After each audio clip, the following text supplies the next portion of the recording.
televisi ternyata terjadi juga di Indonesia. Sejak zaman penjajahan, tersebar beberapa lokasi pembantaian massal yang dilakukan oleh para penjajah maupun para pemberontak di negara ini. Bagaimana keadaan lokasi itu kini? Inilah 7 lokasi pembantaian massal di Indonesia versi on the spot.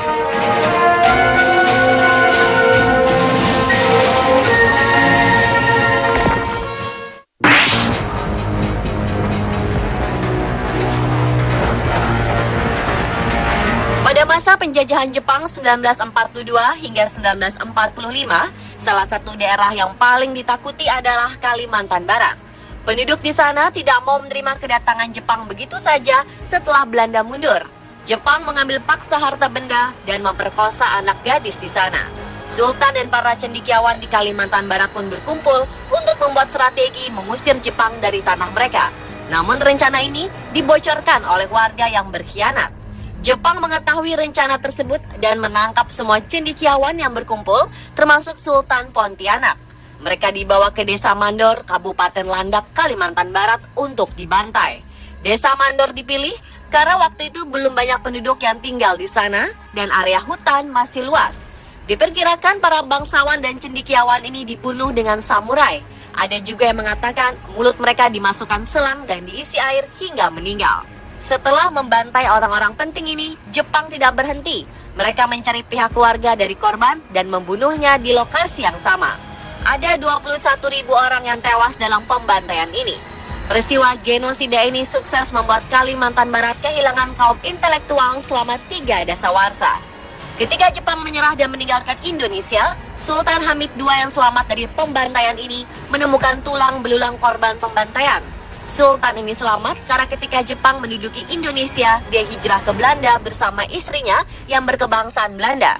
Dia pun mengumpulkan tulang belulang ini dibantu tim ahli dari Australia dan penduduk setempat. Selama 3 bulan, tulang belulang yang berserakan tersebut akhirnya dimakamkan di 10 makam massal yang sengaja dibangun oleh Sultan. Namun setelah itu, makam ini kemudian sedikit diabaikan. Setelah puluhan tahun, akhirnya pemerintah daerah melakukan perbaikan bagi makam ini. Tanggal 22 Juni 1977, Gubernur Kalimantan Barat meresmikan tempat ini sebagai makam Juang Mandor. Tanggal 22 Juni merupakan tanggal di mana peristiwa berdarah itu terjadi dan hingga sekarang ditetapkan sebagai hari berkabung di Kalimantan Barat.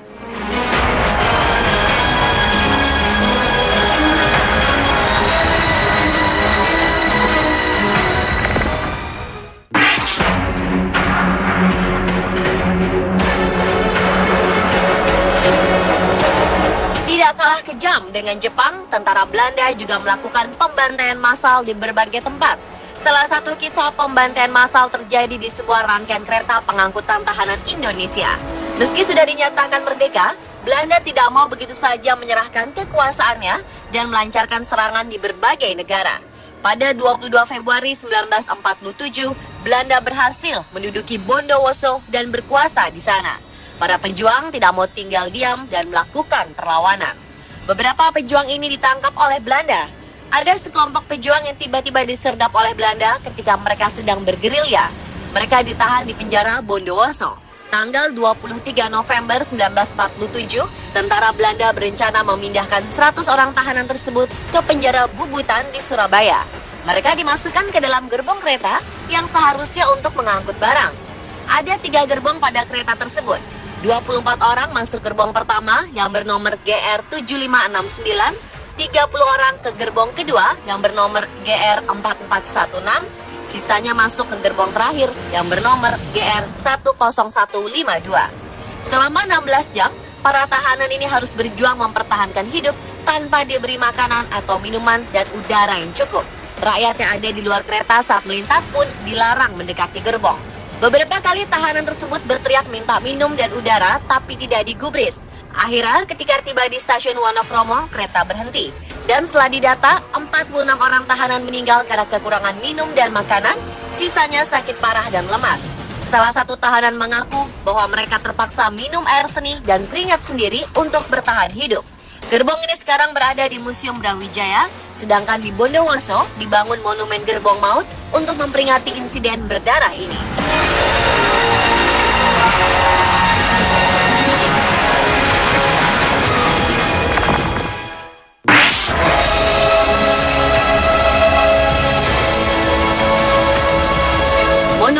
berdiri gagah ini merupakan simbol kepedihan rakyat Makassar terhadap tragedi yang dimulai pada 11 Desember 1946 di Desa Batua, Makassar. Pada waktu itu, Belanda masih belum menerima kedaulatan Indonesia sebagai sebuah negara yang merdeka. Tentara Belanda masih menekan rakyat di berbagai daerah, salah satunya rakyat Makassar.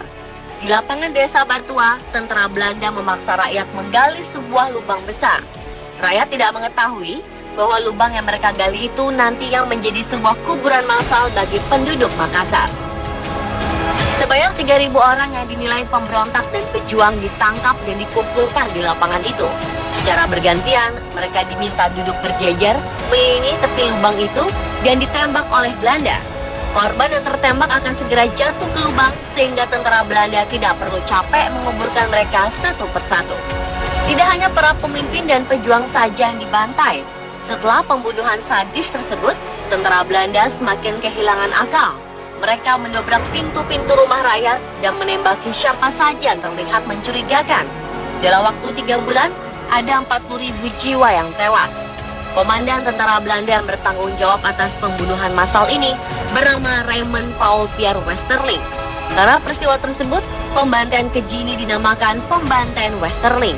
Tanggal 11 Desember menjadi hari berkabung di Makassar untuk memperingati peristiwa pembantaian tersebut.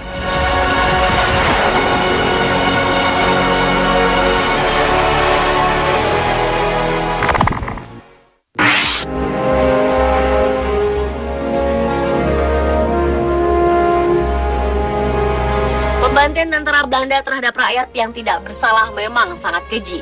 Salah satu kekejian itu terjadi juga di Rawagede, Karawang. Kala itu pasukan Belanda mencari seorang pejuang bernama Lukas Sutaryo yang sepak terjangnya membuat Belanda kesal. Pada 9 Desember 1947, Belanda melacak jejak Kapten Lukas mendengar berita bahwa Kapten Lukas tengah berada di Rawagede. Mereka pun menyerbu desa itu dengan 300 orang tentara. Ketika rakyat Rawagede baru selesai melakukan sholat subuh, Belanda menggedor pintu rumah penduduk dan menggeledah setiap sudutnya untuk mencari orang yang dijuluki Begundal Karawang ini. Kesal karena dicari tidak ditemukan, Belanda memerintahkan semua laki-laki yang berusia di atas 14 tahun berkumpul di tengah desa. Mereka dipaksa untuk memberitahukan keberadaan Kapten Lukas. Namun tidak ada yang berbicara, semua bungkam. Kapten Lukas sebenarnya sudah meninggal Rawagede sehari sebelum penyergapan Belanda ini. Karena semua bungkam, peluru tentara Belanda pun akhirnya dilontarkan dan menewaskan semua laki-laki itu.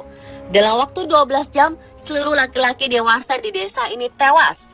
Tinggallah para janda dan anak-anak yang meratap mencari suami dan ayah mereka. Keadaan pilu ini bertambah menyedihkan karena mereka terpaksa bahu-membahu menggali liang, menggotong jenazah, dan menguburkan laki-laki yang mereka kasihi. Rawagede berubah menjadi kampung janda yang harus berjuang membesarkan anak-anak mereka. Setelah bertahun-tahun, barulah ada lelaki dewasa di desa ini.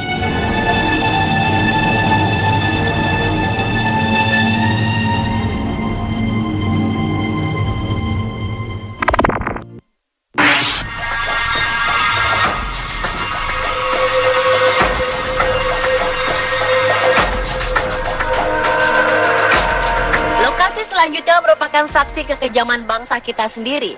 Monumen Kresek di Desa Kresek, Madiun adalah lokasi sekaligus saksi pembantaian PKI di tahun 1948. Titik tempat Monumen Kresek berdiri dulunya adalah sebuah rumah yang dijadikan PKI sebagai ajang pembantaian warga sekitar. Warga-warga dikurung di dalam rumah, kemudian rumah dibakar bersama warga yang ada di dalamnya. Patung dan relief yang ada di area monumen itu menggambarkan kronologis kejadian pembantaian yang dilakukan oleh PKI. Tidak hanya warga, beberapa anggota tentara juga ikut menjadi korban dalam pembantaian massal ini. Ada sebuah sumur di area ini yang menjadi makam bagi para korban pembantaian di sini. Di dekatnya diukir nama-nama tentara dan para pamong desa yang dibantai. Salah satu prajurit TNI yang gugur dalam pembantaian itu adalah Kolonel Marhadi. Namanya lalu diabadikan menjadi salah satu nama jalan di kota Madiun.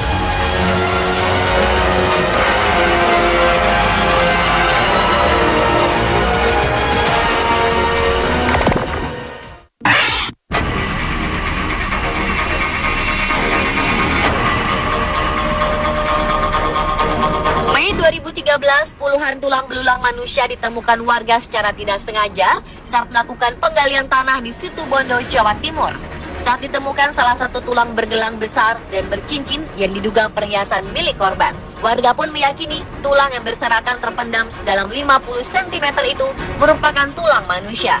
Karena lokasi penggalian tanah untuk pasir dan batu ini konon merupakan tempat pembantaian massal puluhan tahun silam. Tak hanya menemukan tulang belulang manusia ini, namun warga juga menemukan adanya perhiasan seperti gelang yang melingkar di salah satu tulang lengan. Mereka juga menemukan sebuah cincin yang terlilit di tengkorak jari. Sayang, kondisi tulang banyaknya hancur karena terkena cangkulan. Cincin dan gelang yang ditemukan diduga warga perhiasan emas milik korban sehingga langsung diamankan warga. Sementara dari temuan ini terlihat jelas beragam jenis tulang berserap, mulai tulang pinggul, tulang paha, tulang iga, hingga gigi. Tulang belulang manusia ini pertama kali ditemukan Bu Nasroh, seorang pekerja galian.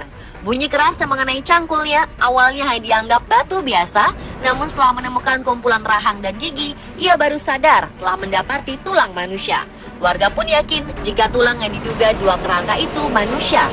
Penemuan tulang belulang seperti ini pernah terjadi sebelumnya yang berjarak sekitar 300 meter dari lokasi penemuan saat ini. Warga dulu yang takut menggali penemuan pertama pun mencoba pindah di lokasi baru ini. Namun setelah menggali seluas 15 meter, kumpulan tulang terseret di kedalaman 50 hingga 100 cm dari permukaan tanah. Warga pun meyakini bahwa tulang tersebut merupakan manusia korban pembantaian massal puluhan tahun silam. Namun hingga kini belum ada pihak berwajib yang melakukan pengecekan terhadap penemuan tulang ini. Diduga di dalam tanah yang menggunung ini masih banyak terdapat tulang-tulang yang terpendam.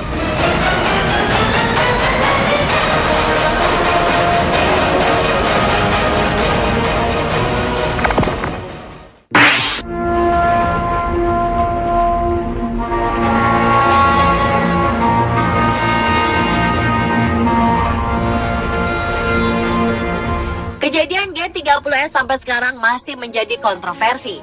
Apapun kebenarannya, korban massal terjadi di seluruh Indonesia, baik dari anggota PKI sendiri maupun di luar PKI.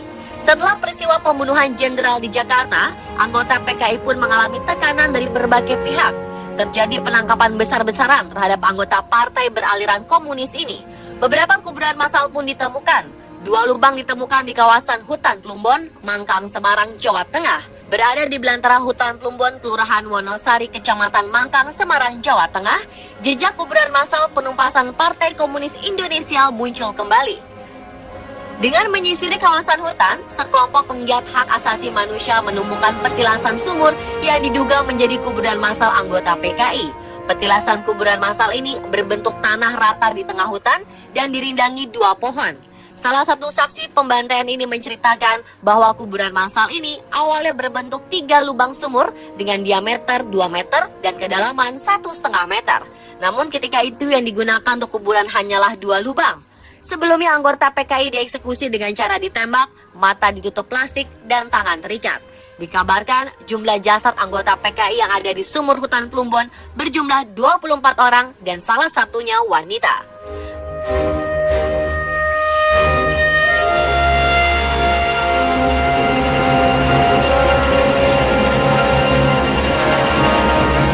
Itulah 7 lokasi pembantaian massal di Indonesia.